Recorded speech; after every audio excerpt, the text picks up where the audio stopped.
Hello, you all. Welcome to episode 2 of the Narc series. So, this is live, so I'm going to wait for some more people to get in. If you're watching this back, we'll get started around 2 minutes or so, around that time. I am just going to wait for some more people to get in, and we'll get started, y'all. Hello. Make yourselves at home. Listen, share this with your family, your friends, okay? Because listen, y'all. They come out with the holidays, okay? They come out. The holiday season is about to be, okay, on and popping. So you want to make sure that you have your discernment, sharpened.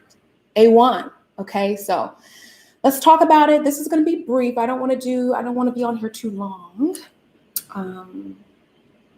Let's see.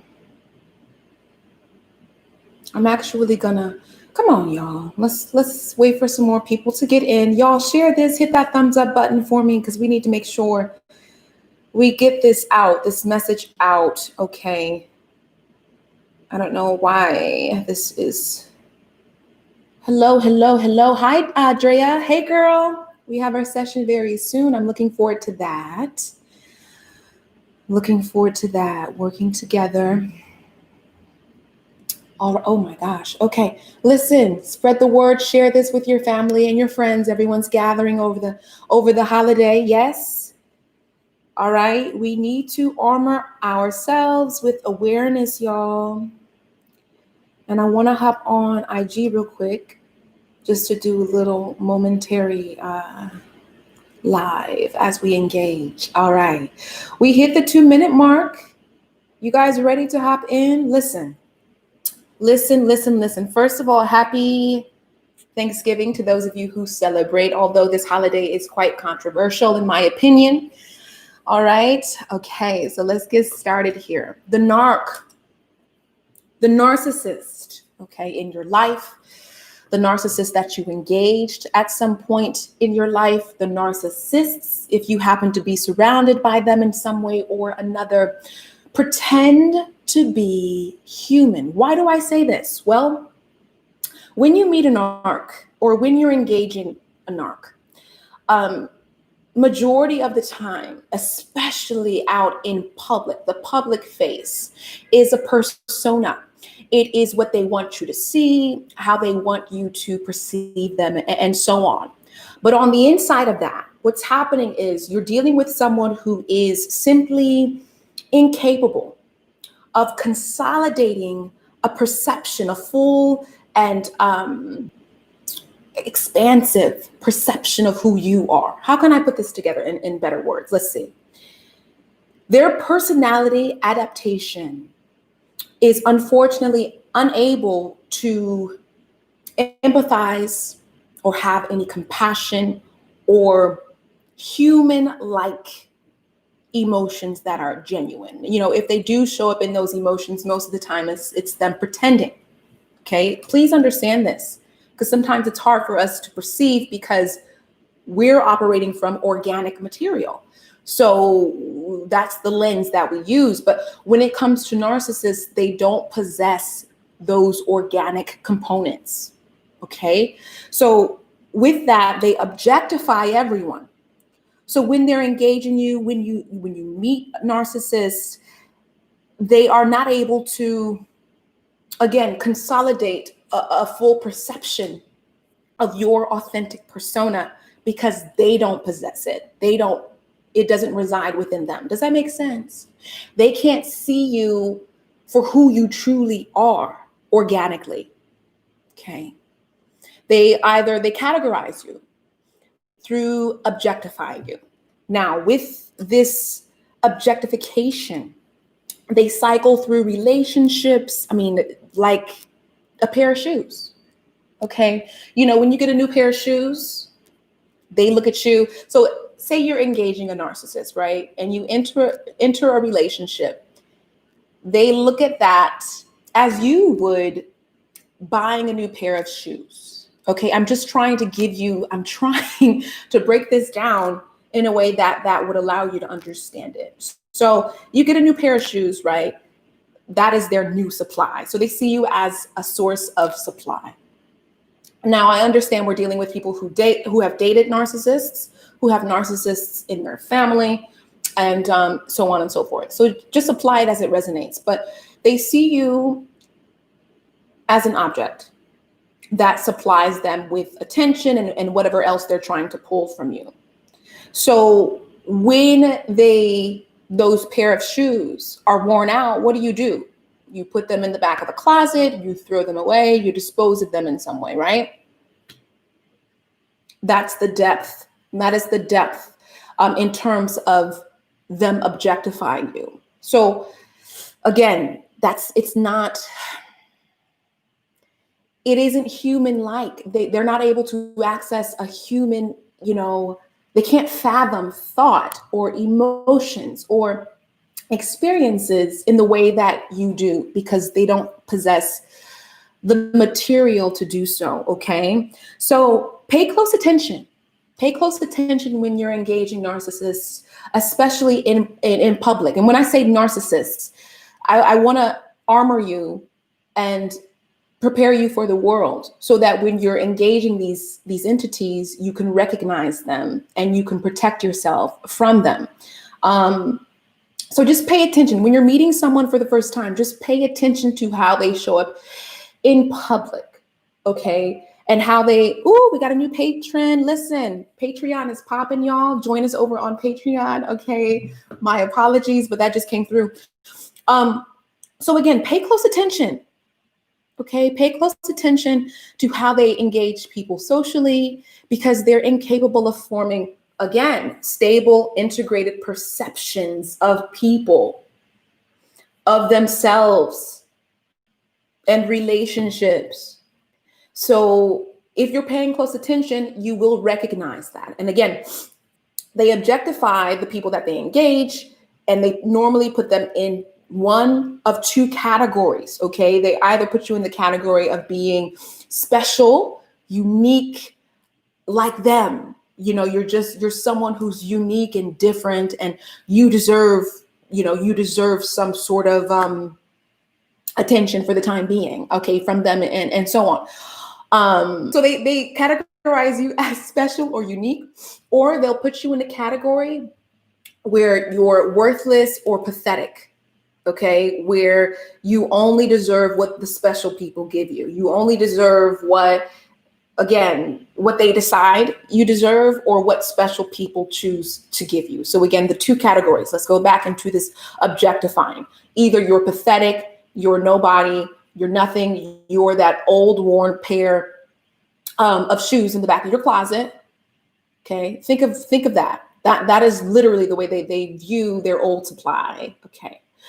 And then they have this category where it's like, okay, it's kind of like a status. They kind of put you in this status, in this category of, being grand, being otherworldly, and so on. They other you in a sense. So let's talk about this further, okay? Why are they incapable of showing up as humans, or at least possessing the organic material that humans possess? And again, it's a rabbit hole, y'all. It goes really deep, but it normally stems from childhood. Either they were engaging people who didn't possess these qualities themselves, meaning their parents, or they were othered in some way, so they weren't able to develop properly. And they unfortunately supply themselves through thwarting that part of you that they don't possess. So for example, when you're happy, when you're joyous, when it's your je ne sais quoi, it's like that thing that you have, right? They supply themselves in many cases by thwarting that, okay? Thwarting it, because what it does is it indicates to them what they're missing. And, in their mind, they're perfect, or they want to perceive themselves pathologically as being this okay beacon, okay, of just perfection, when God knows it ain't the case, okay? So again, they derive joy and satisfaction from thwarting your light, your joy, the things that make you happy, because they can't produce that organically. They cannot fathom that and create that on their own, unfortunately. So they literally have to become vampiric in a sense and drain it from you by thwarting it, by affecting it, by usurping it in some way, okay? They basically want you to adopt their misery. That is literally the theme of their existence is, please adopt my misery so that I can feel better in some way or another. The supply, however that shows up, they're supplying themselves when you adopt their misery, okay, or when they're able to affect you and thwart your happiness and joy because they can't stand seeing you happy. And I think it's very important for us to understand this. Yes, there's layers to this, but the surface is important too, because people, overlook the surface and then they get caught up. Not everyone is able to discern as deeply as others. So there are things on the surface that we have to talk about. This is only the second episode, y'all. I'm going to go much deeper into what this is, but please understand that on the surface,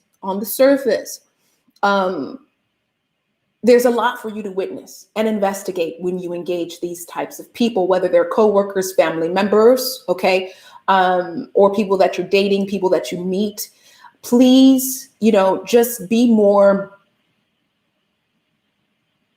grounded. Be more grounded and guard your heart. Guard your heart.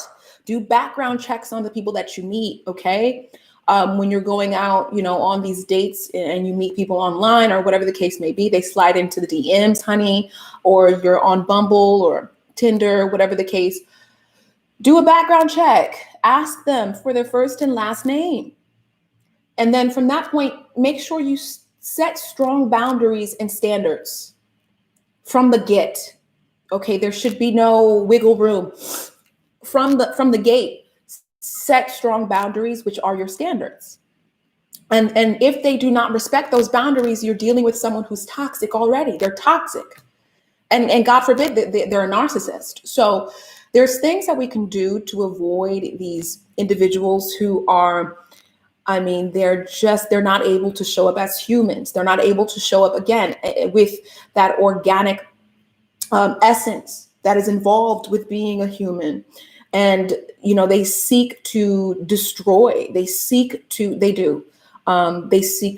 like they are on assignment here, all right, to thwart all the good within you in some way, to weaken you or wound you. So when I say guard your heart and set strong boundaries and standards, I mean it, y'all. I'm not going to sit up here and talk about, what to look for and what to observe and not give you solutions, right, and guide you. So the narc is not human. Please understand that. They pay attention to their social skills, okay, and again, their perception of people and life. If you find that if it's low, it kind of brings you down. It's heavy. That may be an indication that you need to withdraw. Okay. Set some boundaries again and just take your time. There's no rush. Okay. So yeah. And do not allow anyone to objectify you. That's another thing. You're more than a pair of shoes. You know what I mean? You're more than just an object of someone's temporary desire for whatever motive or reason. Make sure you join us over on Instagram at Floral Moon Wellness, y'all. That's what I have for this particular session. I just wanted to talk about, again, some main points on how when you meet them or when you're engaging them, especially in public, what you're meeting is the mask. Okay, so do not get caught up with that with anyone that you meet. Okay, do not get caught up with the mask that they're showing you. But especially with narcissists, because they have mastered it, or they're you know what I mean? They're really, really good at luring you in with that first impression, that mask, that all of it. It's a cycle that is spirals. It spirals and then it becomes deeper and deeper and deeper. And then you're caught. You're caught on that hook. And next thing you know, it's a very, very detrimental situation and very difficult for you to make your way out of. So as I said before, there are layers. This goes much deeper. There's intricate details that we will get into, but for now, we need to engage the conversation for what it is, period. And a lot of people you're met with the surface, and that's where they get you, right? Don't they lure you in with the surface of it all. Most of my clients talk about the person they first met, and it's like you have to understand that person literally is an illusion. They don't exist. They don't exist. And that, I know it's heartbreaking and it's unfortunate because they did a really good job at their salesmen. They sold you. It was a great product. Okay. And to find out that the product doesn't exist, it's unfortunate. Okay. Since they're objectifying people, that this is what they do. Let's look at them through their own lens. They're salesmen. Okay. Used car salesmen at that. And they tend to lure you in with a really, really, really great pitch. Okay. And then next thing you know, you're investing in a black hole, honey. It literally is not rendering any return. Okay. So pay attention to the surface. Pay attention to how they show up in social settings. How do they perceive other people? And you'll begin to see that they're just operating from a totally different paradigm of understanding and thought. So we had a small group today. I'm trying to figure out what days are best to come live. So if you're watching this back, do let me know in the comments what the best days are to show up in terms of having these dialogues, because I want to have a bigger turnout next time. But set those post notifications. So set the bell notification. Make sure you subscribe if you're new to my channel. And I love you guys so much. My name is Peru. I am a life and wellness coach. You can book with me on my website down below. And again, join us over on Patreon. Okay, we had a new Patreon member join us as we were live. So happy to have you if you're watching this back. And yes, I'll see you guys very soon. If you have any questions or concerns, do email me. And yeah, I'll see you guys soon. All right, bye.